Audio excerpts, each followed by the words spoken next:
Nesse vídeo eu vou fazer com vocês algumas reflexões com relação a como as narrativas elas podem ser construídas para fazer com que vocês se convençam de que certas coisas de fato acontecem. Né? Como eles vão, né? Eles sabem que você não tem tempo para investigar as fontes primárias, para descer até os detalhes, e como eles se articulam através de várias fontes de informação para você chegar à conclusão que assim, nossa, realmente isso está acontecendo. Né? Isso, mas isso tem um método, né? Tem um método. Então, olha, já coloquei o joinha para quem está chegando no Modernidade Ciência, se inscreva no canal. E eu vou falar hoje sobre o relatório publicado dia 9 de agosto de 2021 do IPCC.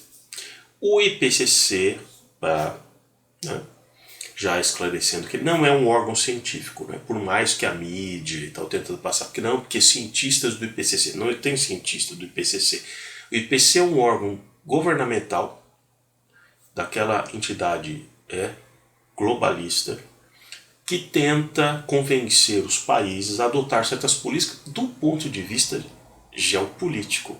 Ali é um painel intergovernamental. As pessoas que são indicadas para fazer parte desse painel têm altos interesses dos seus países para criar bolsões de riqueza ou de desenvolvimento segundo esse órgão, né, decida. Né? E aí eles capturam certos cientistas que são bem pagos, né? Eles têm todo um protagonismo, né? Só de apresentar um relatório, né?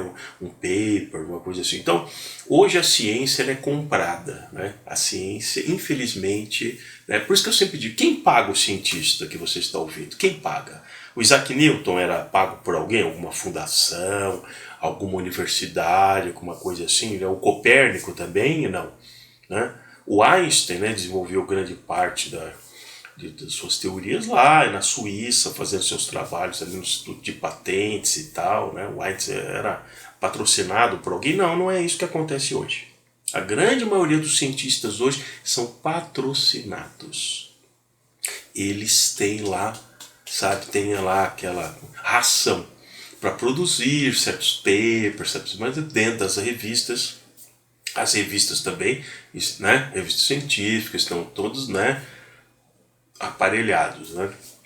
Mas vamos pegar o tal do relatório do IPCC sobre a emergência climática e eles estão preparando todo o tema para a COP26, que vai ocorrer na Escócia agora em novembro, mas sinceramente pelas circunstâncias que nós passamos aí do 2020 para 2021 não tem espaço para ficar discutindo essas questões de não, vou desligar tudo, todas as minhas termoelétricas, porque por uma questão que um modelo matemático está dizendo para você que vai acontecer.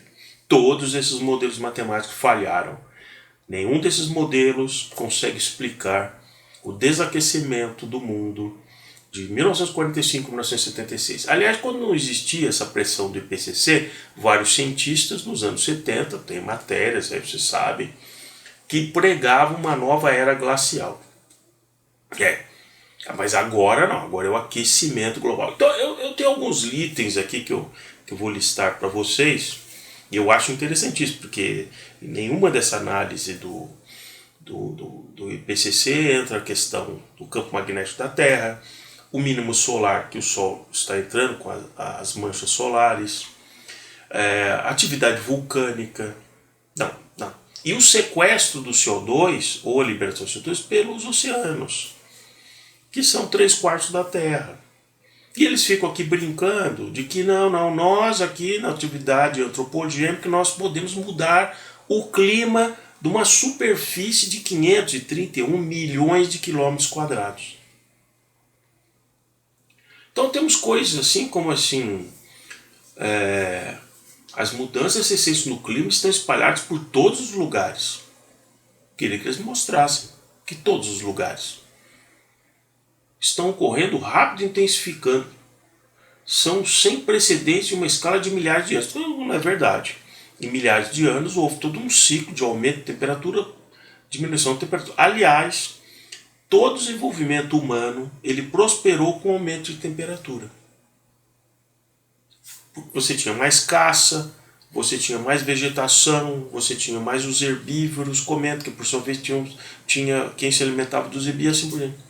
As maiores épocas de penúria na história humana são os períodos glaciais, os períodos de grande frio, como até no século XVIII. A Revolução Francesa, em boa parte, foi fruto de um resfriamento muito grande que estava acontecendo e a comida, a produção cada vez menor.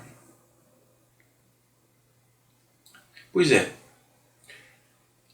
eu adoro o cientista quando ele vai para o lado da religião. Ele ele passa a ser fervoroso da religião, da ciência. Né? O item 3 que eu vejo aqui nessa matéria é indiscutível que as atividades humanas estão causando a mudança do clima. Como é indiscutível? Claro que tem discussão. Na ciência tem contraposição. Da onde que eles estão tirando que é indiscutível que as atividades e provocando eventos climáticos extremos? Isso é uma falácia. Se há o aquecimento, como é que você pode ter numa certa região resfriamento? Como que você pode ter na Antártida jogando o maior iceberg, como meses atrás ocorreu?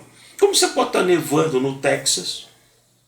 Veja recentemente no Brasil o que uma massa polar, que é a Antártida de 14 milhões de quilômetros quadrados, nesse período está jogando o frio, produziu no sul do Brasil temperaturas com menos 8, menos 7 graus.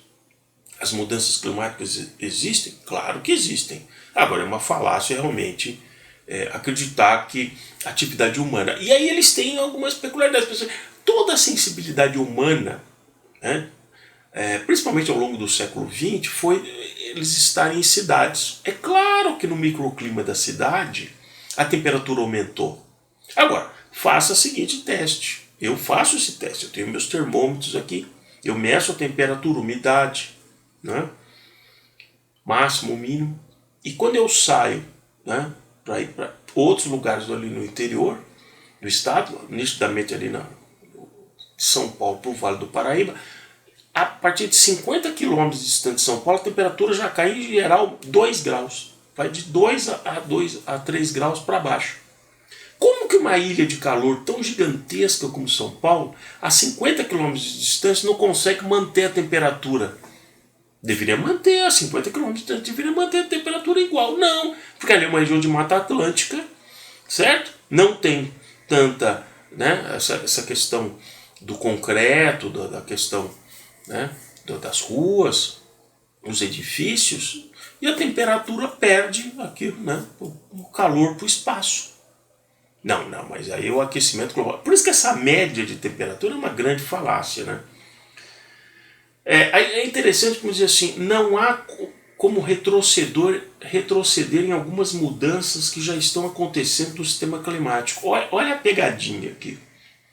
Olha a pegadinha. Como eles sabem que existem eventos macro, como por exemplo o Oceano Pacífico, é 1/3 da superfície da Terra.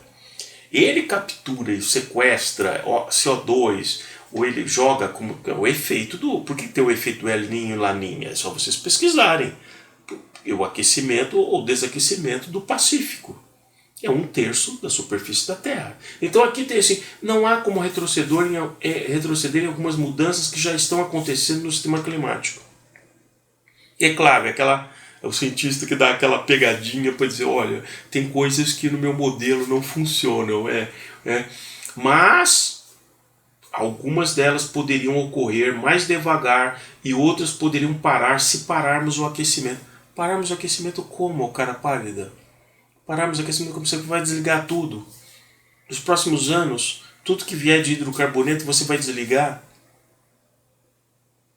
Não, realmente não é factível, né? Mas esse cientista, qual que é o objetivo dele? Ele vai continuar a receber, provavelmente, o dinheiro da universidade, o dinheiro público, alguma fundação, alguma ONG que vai continuar bancando para ele falar isso. Então, é ótimo para ele. Ele vai continuar, né, mantendo, daqui a 30 anos, 40 anos, como eu tenho meus artigos guardados aqui de 40 anos atrás, os cientistas que pregavam aumento do oceano, do nível do oceano, no nível hoje que Manhattan estaria, nem estão aí, estão aposentados. Ninguém vai cobrar esses caras.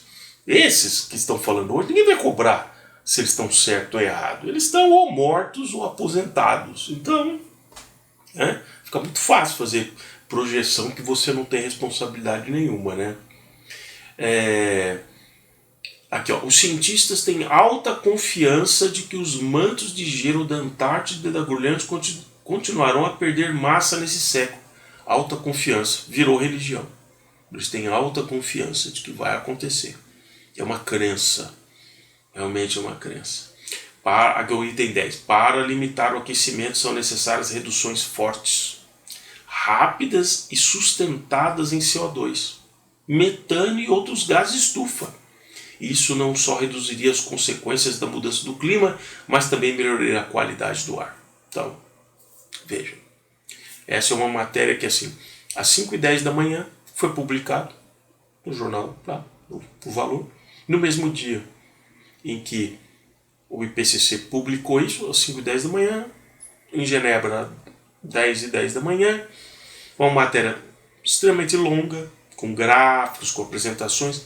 Então, eu fico sempre pensando o seguinte: a matéria já não estava pronta, só esperando a publicação do IPCC, considerando que já sabia disso, que o próprio IPCC divulgou dia 26 de julho, e os mesmos jornalistas já vinham dizendo: olha, lá no dia 9 vai ser publicado e tal. E para minha surpresa, na edição digital às 5h10 da manhã, uma longa matéria já está publicada sobre o tema. É para refletir, não é?